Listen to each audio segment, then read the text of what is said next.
కార్యక్రమానికి సాదర స్వాగతం. పెళ్లి చేసి చూడు ఇల్లు కట్టి చూడు అని మన పెద్దలు చెబుతూ ఉంటారు. 100 అబద్ధాలు ఆడైనా ఒక పెళ్లి ఘనంగా చేయమన్నారు. మరి ఎన్ని అవస్థలు పడైనా ఒక ఇల్లు కట్టుకోవడం అనేది అసాధ్యమనే చెప్పాలి. గ్రహాలు అనుకూలిస్తే కానీ గృహయోగం కుదరదు. మరి స్తోమత లేక ఇల్లు కట్టుకోలేని వాళ్ళు కొందరైతే, అన్నీ ఉన్నా కూడా ఏవో అవాంతరాలతో ఇల్లు కట్టుకోలేని వారు మరికొందరు.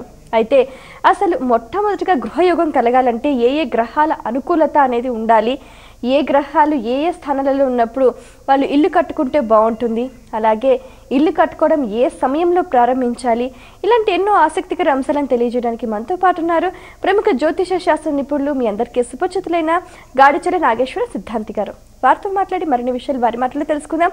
ఈనాటి కార్యక్రమాన్ని ప్రారంభిద్దాం. నమస్కారం అండి. నమస్కారం అమ్మా. ఈ గృహయోగం అనేది రాసుల వారిగా ఎవరెవరికి బాగా ఉపకరిస్తుందంటారు? గృహయోగం అనేది జ్యోతిషాస్త్ర పరంగా గ్రహ శుభవీక్షణ లేకుండా ఏది కూడా సాధ్యం కాదు.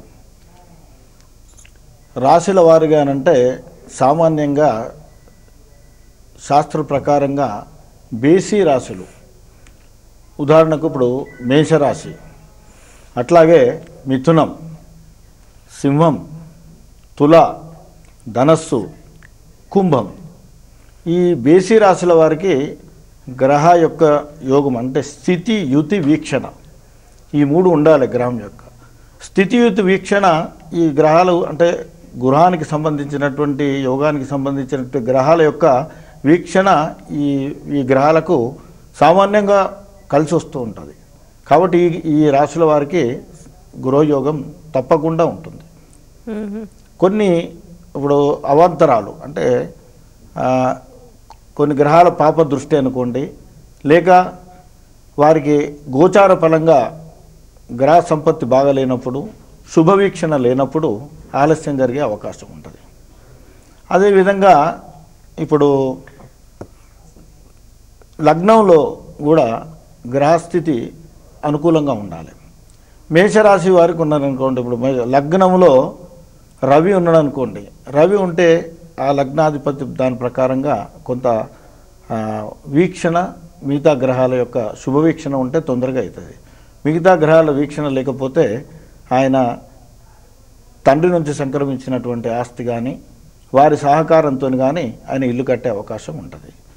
అది ఆ శుభగ్రహ వీక్షణ లేకుండా ఉంటే ఏదో పాపగ్రహాల దృష్టి ఉందనుకోండి, ఆ అవకాశం కూడా ఉండదు. తండ్రే శత్రువు కావచ్చు, ఆయన ఉన్న ఆస్తిలో ఈయనకు పాలు ఇవ్వకపోవచ్చు, భాగం ఇవ్వకపోవచ్చు, అది గొడవలలో కోర్టులకు చిక్కులలో పడే అవకాశం కూడా ఉంటుంది.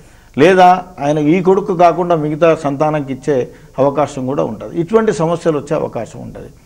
అదే శుభగ్రహం ఉంటే ఏ ఇబ్బంది లేకుండా వంశపారంపర్యంగా అది ఆస్తి వారికి దక్కే అవకాశం ఉంటుంది. ఇది కాకుండా ద్వితీయ స్థానము ఉన్నారనుకోండి, ద్వితీయ స్థానంలో ఉన్నప్పుడు వారికి సోదరుల సహకారంతో కూడా శుభవీక్షణ ఉంటే సోదరుల సహకారంతో గృహ యోగం ఉంటుంది. అది లేదనుకోండి, పాపగ్రహ దృష్టి ఉండి పాపగ్రహాలు అక్కడ ఉన్నాయనుకోండి, ఈ స్థితి యుతి వీక్షణ అన్న కదా, ఈ 3 పాపగ్రహాలు ఉంటే వారికి ఆ యోగం ఉండదు. వారే అన్నదమ్ములే వీరికి శత్రువులు కావచ్చు, ఆస్తి గొడవలు కావచ్చు, కోర్టులు, మళ్ళీ ఇవన్నీ ఈ సమస్యలు ఎదురయ్యే అవకాశాలు ఉంటాయి. తృతీయ స్థానంకి వచ్చిందనుకోండి, తృతీయ స్థానంలో లగ్నాధిపతి తృతీయంలో ఉంటే, ఆ తృతీయం ఉన్నప్పుడు అక్కడ శుభగ్రహాలు ఉంటే ఇబ్బందులు లేకుండా అక్కడ వారు గృహాన్ని పొందే అవకాశం ఉంటుంది. లేదంటే ఇదే చిక్కులు రావచ్చు, మిత్రులతోని బంధువులతోని సహకారం లేకుండా ఇబ్బందులు వచ్చే అవకాశం ఉంటుంది. చతుర్థంలో ఉందనుకోండి, చతుర్థంలో వీక్షణ ఉంటే సామాన్యంగా ఇది మాతృస్థానము, అట్లాగే గృహస్థానము.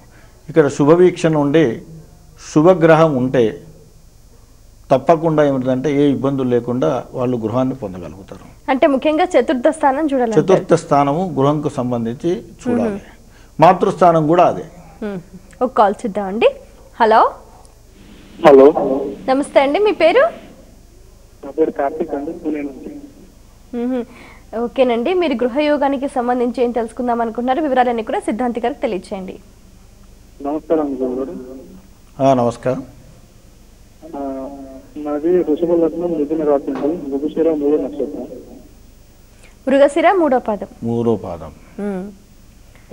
నాది ప్రస్తుతం 4వ లగ్నం, అది సింహరాశి. సూర్యుడు వెళ్ళి డైరెక్ట్ 12th హౌస్ లోకి వస్తున్నాడు. దానివల్ల మళ్ళీ చెప్పండి, సింహరాశి ఏంటిది? సింహరాశి వస్తుంది అని అంటున్నారు ఆయన.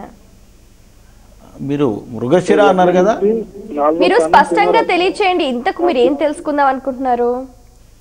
మీ నక్షత్రం ఏంటి? గృహయోగం ఉందా లేదా అని. అవునండి, మీ నక్షత్రం అంటూ మృగశిర అన్నారు, మళ్ళీ మీరు సింహరాశి అంటున్నారు. సింహరాశిలోకి మృగశిర రాదు కదా. నాది మిథున రాశి అండి. అయితే లగ్నం నుంచి 4వ స్థానం సింహరాశి వస్తుంది. 4th house. మీ రాశి మిథున రాశి అంతేనా? అవును. మృగశిర నక్షత్రం అక్కడ వరకు చెప్పండి చాలు. మీరు చెప్పేది మీరు వృషభ లగ్నమా, వృషభ రాశి? వృషభ లగ్నం మిథున రాశి. మిథున రాశి మీది. మరి ఇందాక వృషభ లగ్నం చతుర్థం సింహం అయింది అంటున్నారు మీరు. అది చతుర్థం సింహం అయినప్పుడు ఇందాక చెప్పిన చూడండి, మీకు మిగతా గ్రహాల దృష్టి వీక్షణ అది బాగుంటే, అదేవిధంగా మీకు గోచార ఫలంగా కూడా శుభగ్రహ వీక్షణ ఉంటే తొందరగా మీకు గృహయోగం ఉంటుంది. అదే పాపగ్రహ దృష్టి ఉందనుకోండి, పాపగ్రహాలు మీరు చెప్పినప్పుడు చతుర్థ స్థానంలో కానండి, తర్వాత వీక్షణ కూడా బాగలేకపోతే ద్వితీయంలో అనుకోండి, తర్వాత లగ్నంలో కూడా పాపగ్రహాలు ఉండి పాప వీక్షణ ఉంటే మీకు గృహయోగం ఆలస్యం కావచ్చు, అది లేకుండా కూడా పోవచ్చు. ఓకేనండి, మరి కాల్ చూద్దాం. హలో, నమస్తే అండి, మీ పేరు? అదే రామకృష్ణ అండి, రేపటి నుంచి. అవునా అండి, మీ నక్షత్రం ఏంటండి? మీ గురించేనా? అది పూర్వభద్ర నక్షత్రం అండి. పూర్వభద్ర. ఓకేనండి. ఎన్నో పాదం? ఎన్నో పాదం? 3వ పాదం అండి. 3వ పాదం. ఓకేనండి, మీరేం తెలుసుకోవాలనుకుంటున్నారో వివరాలు తెలియచేయండి. చెప్పండి. ఇప్పుడు సొంత ఇల్లుకి నా నక్షత్రంలో యోగం ఉందా లేదా అనేది కనుక్కుంటానికి లాక్డౌన్ ఉందండి. పూర్వం అంటే ఒక 20 ఏళ్ళ కిందట అది అమ్మేసాం ఆర్థిక పరిస్థితి వలన. మళ్ళీ గృహయోగం అనేది ఉందా లేదా అనేది తెలుసుకుంటాం కోసం చేశాను సార్. మీది కుంభరాశి కదా మీరు చెప్పేది? అవునండి. మీ కుంభరాశికి ప్రస్తుతం గ్రహ వీక్షణ బాగలేదండి. అది కాకుండా మీరు లగ్నము, ఏ లగ్నము మీ కుండలి జాతకంలో ఏ లగ్నము అది కూడా చెప్తే ఇంకా మీకు కొంచెం వివరంగా చెప్పే అవకాశం ఉంటుంది. కానీ మీ రాశి ప్రకారంగా ప్రస్తుతం గురువు మీకు మంచి స్థానంలో శుభస్థానంలో లేడు కాబట్టి గురు యొక్క శుభవీక్షణ లేదు. అందుకొరకంటే మీకు ఆలస్యం జరిగే అవకాశం ఉందండి. రేపు సెప్టెంబర్ తర్వాత ప్రయత్నం చేస్తే అవకాశాలు ఉంటాయి. ఓకే, మరి కాల్ చూద్దామండి. హలో, హలో, నమస్తే అండి, మీ పేరు? నమస్తే అండి, నేను బెంగళూరు నుంచి మాట్లాడుతున్నాను. గాయత్రి అండి. బెంగళూరు నుంచి గాయత్రి గారు, మీ నక్షత్రం అండి? శతభిష నక్షత్రం, కుంభరాశి. శతభిష. డిసెంబర్ 14. ఓకే, గృహయోగానికి సంబంధించి ఏం తెలుసుకుందాం అనుకుంటున్నారు? అదే మేము ఇల్లు పెట్టాలా, కమర్షియల్, అది 5-6 years నుంచి పెండింగ్గానే ఉంది. అది ప్రిన్సిపల్ టీచింగ్ చేసి ఇంకా కాలేదు, దానికి ఏం చేయాలి? 5-6 సంవత్సరాల నుంచి కూడా పెండింగ్ లో పడిపోయిందట ఇల్లు. కుండలి లగ్నం తెలుసా? మీ లగ్నం తెలుసా అండి? జన్మ లగ్నం? కుంభలగ్నం. కుంభరాశి అన్నారు కదా మీరు. రాశి వేరు, లగ్నం వేరమ్మా. మీకు జాతకం ఉంటే జాతకంలో లగ్న స్థానం ఉంటుంది. మీరు రాశి వేరే, కుంభరాశి అని అంటే కుంభరాశి వేరే, కుంభ లగ్నం వేరే. లగ్నం ఏదో చెప్పండి. కుంభరాశి అయితే మీకు లగ్నం తెలియకపోతే ఇందాక ఒక కాలర్కి చెప్పాను నేను, కుంభరాశి వారికి ఇప్పుడు గురువు బాగలేడు, అష్టమ స్థానంలో ఉంది. మీకు తర్వాత ఏమిటంటే సెప్టెంబర్ తర్వాత గురువు 9వ స్థానంకి వస్తాడు. కాబట్టి మీరు ప్రయత్నం చేస్తే జాగ్రత్త రీత్యా మిగతా చూడాలి. మీ కుండలు చూస్తే శుభగ్రహ వీక్షణ అవన్నీ ఉంటే తప్పకుండా మీకు గృహయోగం ఉంటుందండి. ఓకే, అంటే ఇప్పుడు సాధారణంగా ఒక జాతకాన్ని చూస్తే గృహయోగం వీళ్ళకి ఉందా లేదా అనేది చతుర్థ స్థానం చూస్తే చతుర్థ స్థానం తెలిసిపోతుంది అంటారు. అయితే ఇప్పుడు వాళ్ళు ఇందాక ఒక కాలర్ అన్నట్టుగా కూడా ఒకసారి వాళ్ళు ఇల్లు కట్టుకున్నారు, అమ్మేశారు, మళ్ళీ రెండోసారి కూడా ఆ యోగం ఎప్పుడు ఉండే అవకాశం ఉంటుందంటారు? మళ్ళీ ఇప్పుడు ఇందాక నేను చెప్పాను చూడండి, లగ్నములో ఉండే గ్రహాన్ని బట్టి ఉంటుంది. లగ్నంలో సూర్యుడు ఇందాక చెప్పాడు, మనకు రవి ఉన్నాడు అనుకోండి, ఆయన శుభవీక్షణ ఉంటే తండ్రి సహకారంతో ఆయన ఇల్లు కట్టే అవకాశం ఉంటుంది. శుభవీక్షణ లేదనుకోండి, ఆ తండ్రి ఈయనకు వ్యతిరేకంగా ఉండొచ్చు, ఈయనకు ఇవ్వకపోవచ్చు, ఇబ్బందులు కావచ్చు. అట్లాగే చంద్రుడు ఉన్నాడు అనుకోండి, చంద్రుడి ద్వారా తల్లి సహకారం ఈయనకు వచ్చే అవకాశం ఉంటుంది, తల్లి సహకారంతో పొందే అవకాశం ఉంటుంది. మిత్రులు కూడా సహకరిస్తారు, బంధువులు కూడా సహకరించే అవకాశం ఉంటుంది. చంద్రుడు లగ్నంలో లేడు, పాప దృష్టి ఉందనుకోండి, చంద్రుడు నుండి కూడా పాప గ్రహ దృష్టి ఉంటే చంద్రుడి పవర్ కూడా ఒక్కొక్కసారి పనిచేయకపోవచ్చు. అటువంటిప్పుడు ఏమవుతుంది, తల్లే ఈయనకు వ్యతిరేకం కావచ్చు, ఆమెనే ఇబ్బందులు పెట్టచ్చు, ఈయనకు సంక్రమించవలసిన ఆస్తులు రాకపోవచ్చు, ఇల్లు గృహం పొందే అవకాశం ఉండకపోవచ్చు, ఈయన సొంతంగా కట్టాలనుకున్నా కానీ ఏమైనా ఇబ్బందులు కూడా క్రియేట్ చేయొచ్చు. అటువంటి పరిస్థితులు ఉంటాయి. ఓకే, మరి కాల్ చూద్దామండి. హలో హలో, నమస్తే అండి, మీ పేరు? హలో హలో, నమస్తే అండి, మీ పేరు? లక్ష్మి. లక్ష్మి గారు, మీరు కొంచెం పెద్దగా మాట్లాడాలండి, వినిపించడం లేదు మీ వాయిస్. సరేనండి. ఎక్కడి నుంచి? అనకాపల్లి. అనకాపల్లి నుంచి. మీ నక్షత్రం తెలుసా? మా వారిది రేవతి అండి. మీ వారిది రేవతి, మీనరాశి. ఓకే, ఏం తెలుసుకుందాం అనుకుంటున్నారు? అదే ఇల్లు కట్టుకుందాం అనుకుంటున్నామండి, ఎలా ఉంటుంది, కడతామా ఏంటి? మీ రాశి ప్రకారంగా అయితే ఇప్పుడు మీకు గోచార రీత్యా మంచి అవకాశాలు ఉన్నాయండి. ఒకవేళ మీకు లగ్నము, జాతకంలో లగ్నము అవి తెలుసుంటే ఇంకా కొంచెం ఏంటంటే దాన్ని పరిశీలించి చెప్పడానికి అవకాశం ఉంటుంది. ఇప్పుడు స్థూలంగా మీరు అడిగారు కాబట్టి రాశిపరంగా మీకు అవకాశం ఉంది. అది కాకుండా ఏమైనా ఇబ్బందులు అవుతున్నాయి అని అంటే మీ జాతకం చూస్తే గానీ, పూర్తి జాతకం చూస్తే గానీ చెప్పడానికి వీలు ఉండదండి. ఈ జాతకం అంటే ఈ గృహానికి సంబంధించి నామంతో కూడా మనము పేరుతో ఇది సామాన్యంగా చెప్పడానికి అవకాశం ఉంటుంది. ఇంకా లోతుగా పోయి పరిశీలించి అసలు కారణం ఏంటి తెలుసుకునే ప్రయత్నం చేయాలంటే మనకు జాతకం ఉండాలి, ఆ కుండలి ఉంటే కుండలిలో స్థానాన్ని బట్టి ఉంటాయి. ఇందాక చెప్పాను చూడు, చంద్రుడు లగ్నాధిపతి, అట్లాగే బుధుడు లగ్నాధిపతి ఉండని అనుకోండి, ఈయనకున్నటువంటి తెలివితేటలతోని, ఆయనకున్నటువంటి అపార జ్ఞానంతో, ఆయనకు విద్య కానివ్వండి, ఆ బుద్ధి బలంతో ఆయన సాధించుకోగలుగుతాడు. ఇతరులు కూడా ఆయనకు సహకరించే అవకాశం ఉంటుంది.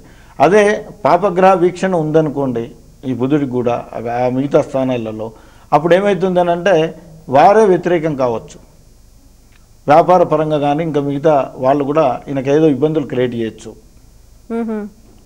మిత్రులు కూడా ఇబ్బందులు క్రియేట్ చేయొచ్చు. అట్లా ఆ అవకాశాలు ఉంటాయి.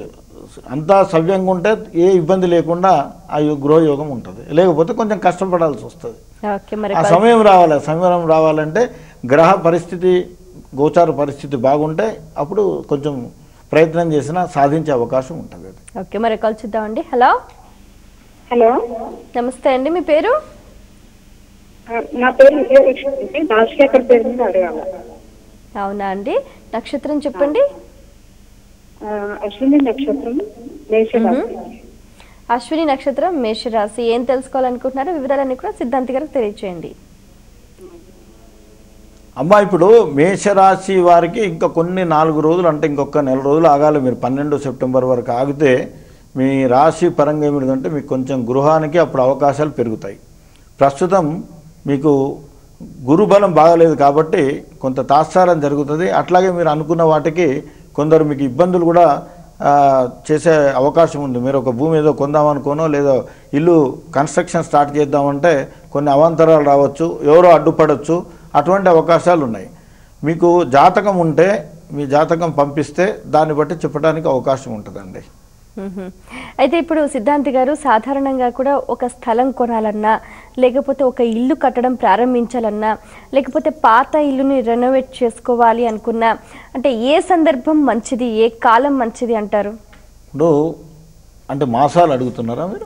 కాలం మామూలుగా అయితే ఇప్పుడు రిపేరింగు దానికి అంటే అదొక పద్ధతి, అంటే పాత ఇల్లుని తీసేయటమా లేక దాన్ని మార్చుకొని చేయటమా అన్నదానికి మామూలుగా వైశాఖము, జ్యేష్టము, తర్వాత శ్రావణము రిపేరింగ్ అయితే, ఆశ్వీజమైన పర్వాలేదు, కార్తీకం, మార్గశిరం, మాఘం, పాల్గొనం ఇవన్నీ బాగానే ఉంటాయి.